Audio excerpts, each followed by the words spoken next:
Olá, bom dia, amigos e amigas do canal Dica de hoje.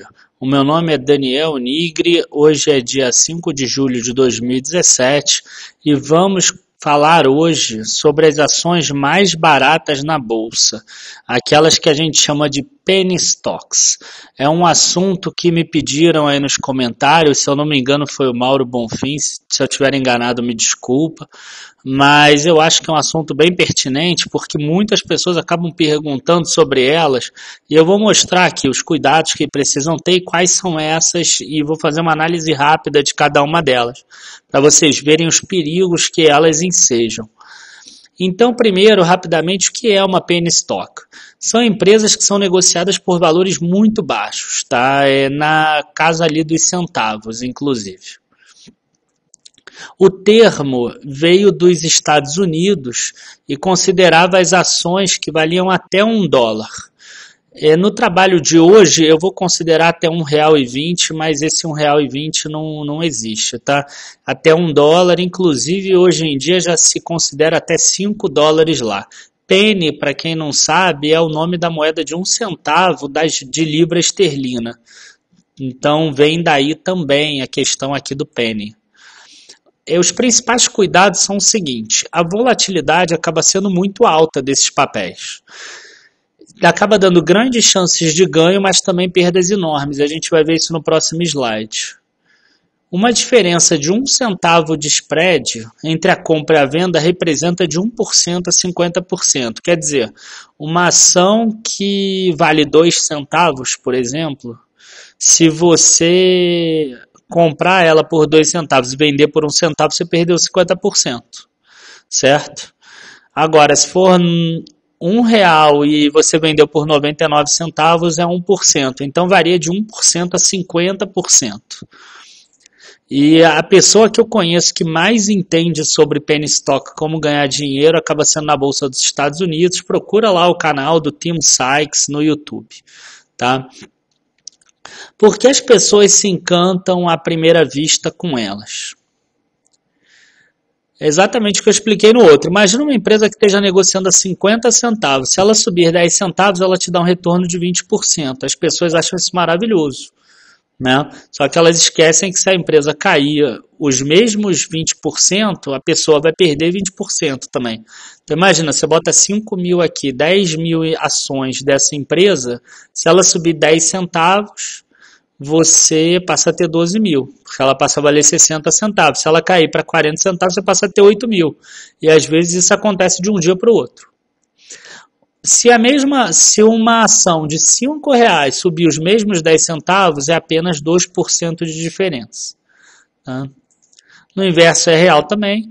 E no Brasil, a B3, ela quer acabar com essas empresas, inclusive já tem várias determinações desse tipo, só que várias empresas já agruparam por causa disso, mas fatalmente uma empresa às vezes de R$2, ela vai caindo, e ela volta para o campo dos centavos. Ela teria que agrupar de novo, mas esse processo de agrupamento demora um tempo e por um período ela acaba sendo uma penny stock. E mesmo a ação até R$2, ela tem esses mesmos problemas de volatilidade também. Quais são essas ações mais baratas?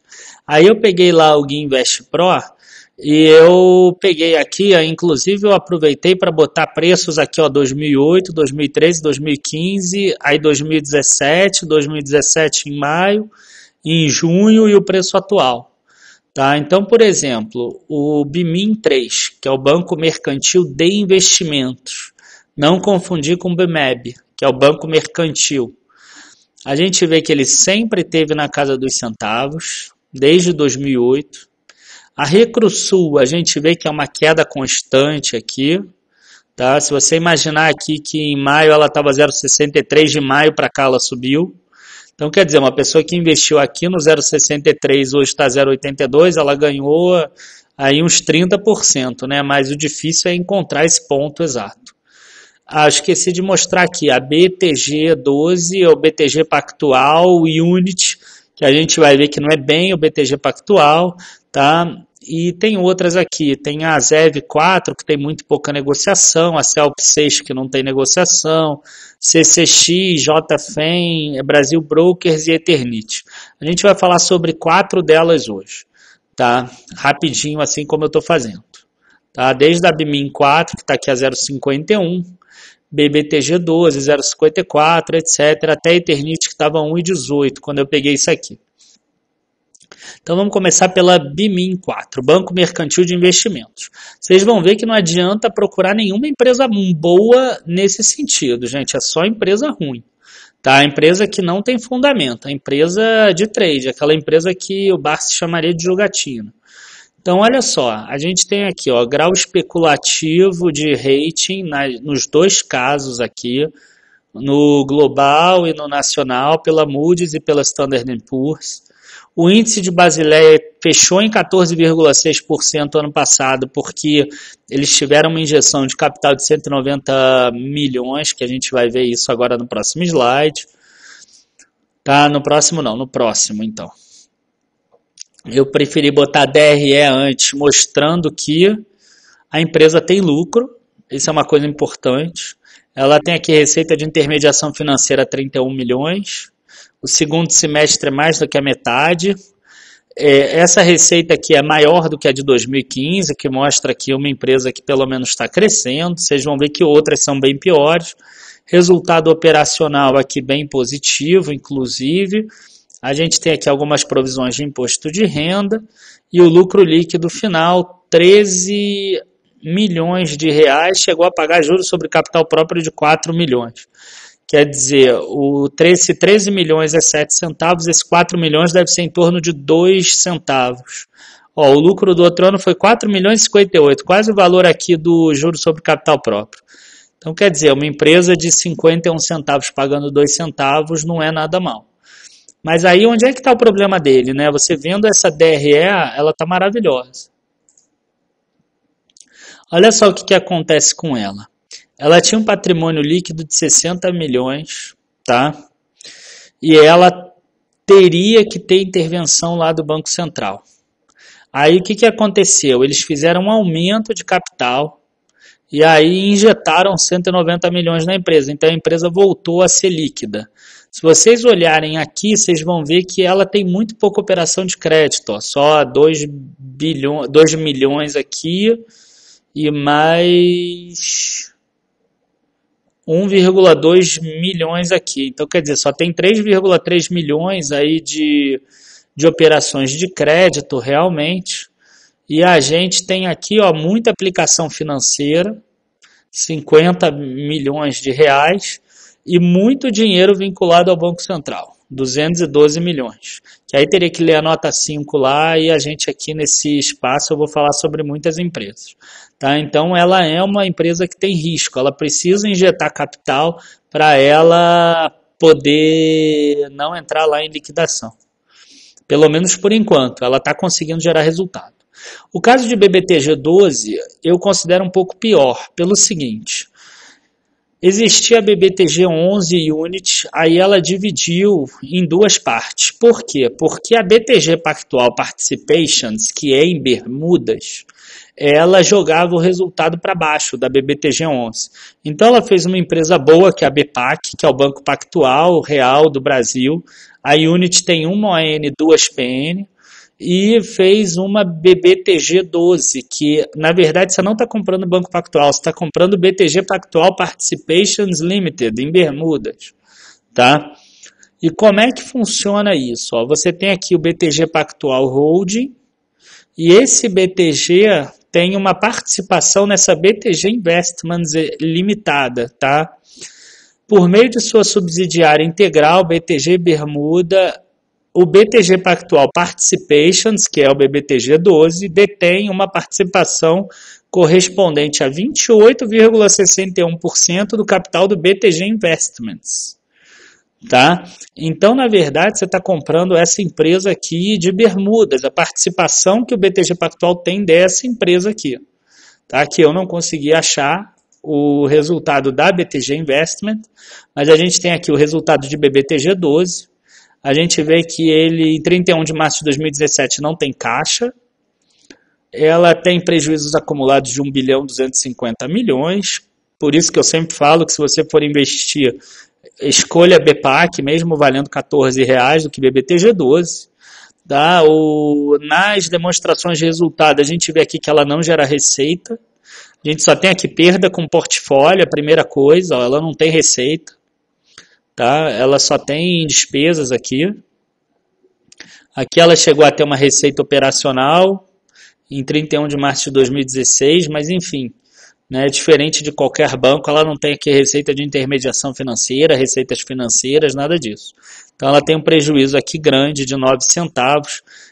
Cara, você imaginar que ela vale 50 e poucos centavos, 9 centavos de prejuízo é bastante coisa. Isso em um trimestre, tá? Se continuar assim, um ano dá 36 centavos. Lembrem que o patrimônio líquido da empresa está em 607 milhões. Se ela continuar gerando prejuízos da ordem de 60 e poucos milhões, vocês sabem para onde ela chega, né? Outra empresa que a gente viu lá era a Recrusul. Vejam que é outra empresa que não tem receita de venda de bens ou serviços. Tá? Ela ainda tem um pouco de receita financeira aqui, mas como ela tem muita dívida, a despesa financeira é bem maior do que a receita financeira.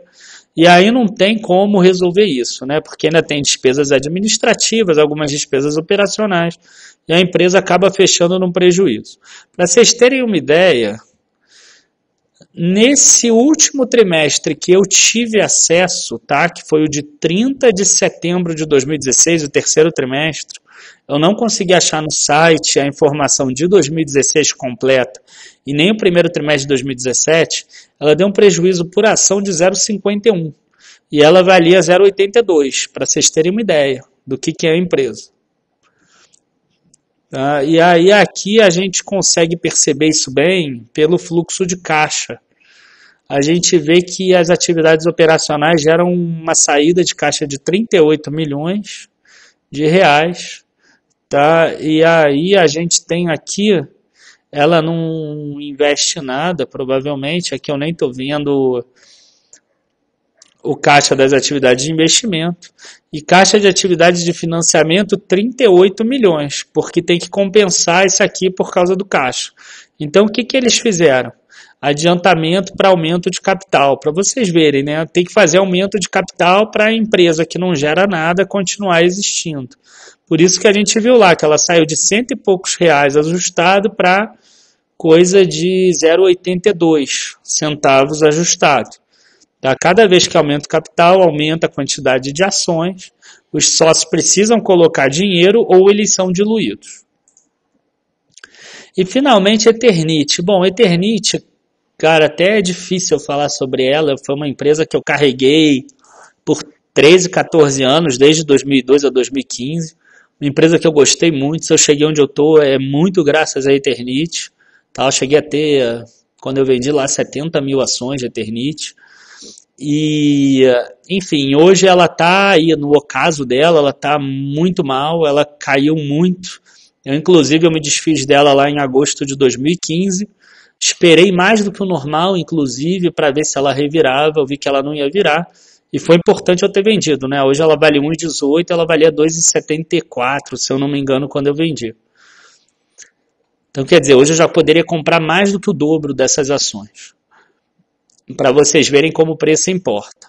E isso aqui eu botei como curiosidade. Uma das coisas que eu mais gostava em Eternit era isso aqui. Ó. Não tinha nenhum fundo, nenhuma fundação, nenhum acionista controlador que tinha assim 30%, 40%.